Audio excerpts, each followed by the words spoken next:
Hello എല്ലാവർക്കും പുതിയൊരു വീഡിയോയിലേക്ക് സ്വാഗതം. ഇന്നിതാ ഞാൻ വന്നിരിക്കുന്നത് കുറച്ച് മത്തിയും കൊണ്ടാണ് കേട്ടോ. നമ്മൾ തൃശ്ശൂർക്കാർ ഇതിനെ ചാള എന്നാണ് പറയുക. ഇത് ഒരുപാട് വലിയ ചാളയല്ല എന്നാൽ ഭയങ്കര കുഞ്ഞൻ ചാളയല്ല, ഒരു ഇടത്തരത്തിലുള്ള ചാളയാണ്. അപ്പോൾ ഞാൻ ഇതൊന്ന് ഫ്രൈ ചെയ്തെടുക്കാൻ പോവാണ്. മത്തി ഫ്രൈ ചെയ്യാനൊക്കെ ഭയങ്കര സിമ്പിളാണ്, എല്ലാവർക്കും അറിയുന്നതായിരിക്കും. പക്ഷേ ഓരോ സ്ഥലത്തും ഓരോ തരത്തിലായിരിക്കും ഇതിൻ്റെ മസാലയൊക്കെ. ഓരോ നാട്ടിൽ മാത്രമല്ല, ഓരോ വീട്ടിലും ഉണ്ടായിരിക്കും. ഓരോ ദിവസം ചെയ്യുമ്പോഴും ഡിഫറെൻറ്റ് മസാല യൂസ് ചെയ്യുന്നവർ.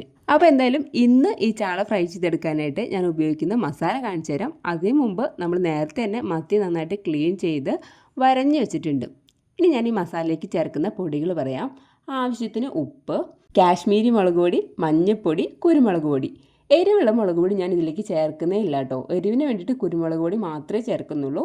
പിന്നെ ഈ പൊടികളൊന്ന് മിക്സ് ചെയ്തെടുക്കാൻ വേണ്ടിയിട്ട് ഞാൻ ചേർക്കുന്നത് നമ്മുടെ പുളി ഉണ്ടല്ലോ, കുറച്ച് പുളി എടുത്തിട്ട് വെള്ളത്തിലിട്ട് കഴിഞ്ഞാൽ അതിൻ്റെ ജ്യൂസ് ഉണ്ടായിരിക്കും. അത് ഒരുപാട് ലൂസായി പോവാതെ കുറച്ച് തിക്കായിട്ടുള്ള ജ്യൂസാണ് ഞാൻ ഇതിലേക്ക് ഒഴിച്ച് കൊടുക്കുന്നത്. എന്നിട്ട് ഈ പൊടികളെല്ലാം കൂടെ നന്നായിട്ടൊന്ന് ഇതിൽ മിക്സ് ചെയ്തെടുക്കണം. തിക്കായിട്ടുള്ള ജ്യൂസ് ആയതുകൊണ്ട് തന്നെ കുറച്ച് കട്ടിക്കായിരിക്കും നമ്മളിത് മിക്സ് ചെയ്ത് വരുമ്പോൾ ഇരിക്കുന്നുണ്ടായിരിക്കുക. അപ്പോൾ നമുക്കതിലേക്ക് കുറച്ച് വെളിച്ചെണ്ണ കൂടെ ചേർത്ത് കൊടുക്കാം. വെള്ളം നമ്മൾ തീരെ യൂസ് ചെയ്യുന്നില്ല കേട്ടോ. വെളിച്ചെണ്ണയും കൂടെ ചേർത്ത് കൊടുത്ത് നന്നായിട്ടൊന്ന് മിക്സ് ചെയ്യുമ്പോൾ ചെറുതായിട്ടൊന്ന് ലൂസായിട്ട് കിട്ടും. അത് വിചാരിച്ച് വെളിച്ചെണ്ണ ഒരുപാട് അങ്ങോട്ട് ഒഴിച്ചു കൊടുക്കരുത്. ഈ ഒരു കൺസിസ്റ്റൻസിയിൽ നമുക്ക് കിട്ടിയാൽ മതി. എന്നിട്ട് നമ്മൾ നേരത്തെ ക്ലീൻ ചെയ്ത് വെച്ചിരുന്ന നമ്മുടെ ചാളയുണ്ടല്ലോ, ഒരു 15 ചാളയാണ് ഞാൻ എടുത്തിരിക്കുന്നത്.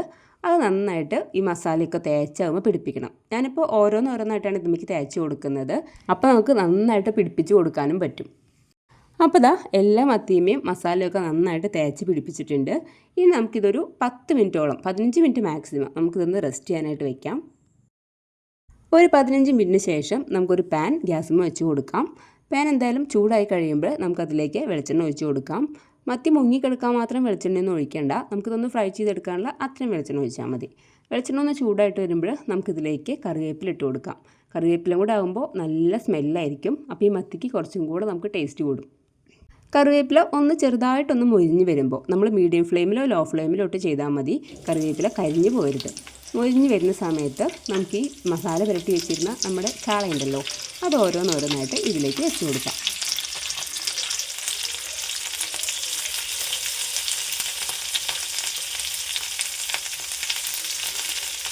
അപ്പോൾ ദാ നമ്മൾ മസാലയൊക്കെ തേച്ച് പിടിപ്പിച്ച ചാള ദാ നമ്മുടെ പാനിലേക്ക് നിരത്തി വെച്ചിട്ടുണ്ട്. ഇനി ഇതിൻ്റെ ഈ ഒരു സൈഡ് ഒന്ന് ഫ്രൈ ആയി കിട്ടുന്നവരെ നമുക്ക് വെയിറ്റ് ചെയ്യാം.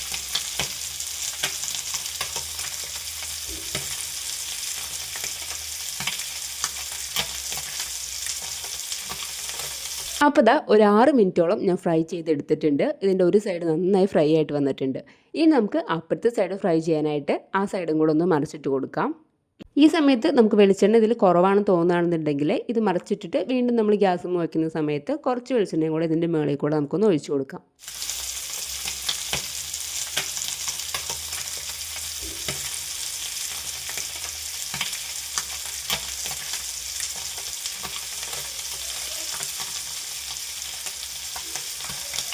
ഇതിങ്ങനെ ഫ്രൈ ആയി വരുന്ന സമയത്ത് നമ്മുടെ മത്തിയും മസാലയും വെളിച്ചെണ്ണയും കറിവേപ്പിലയും എല്ലാം കൂടെ നല്ല സ്മെല്ല് വരുന്നുണ്ട്. അപ്പോൾ ദാ നമ്മുടെ ചാളയുടെ 2 സൈഡും നല്ല ഫ്രൈ ആയിട്ട് വന്നിട്ടുണ്ട്. നമുക്കിനി സ്റ്റൗ ഓഫ് ചെയ്ത് കൊടുക്കാം.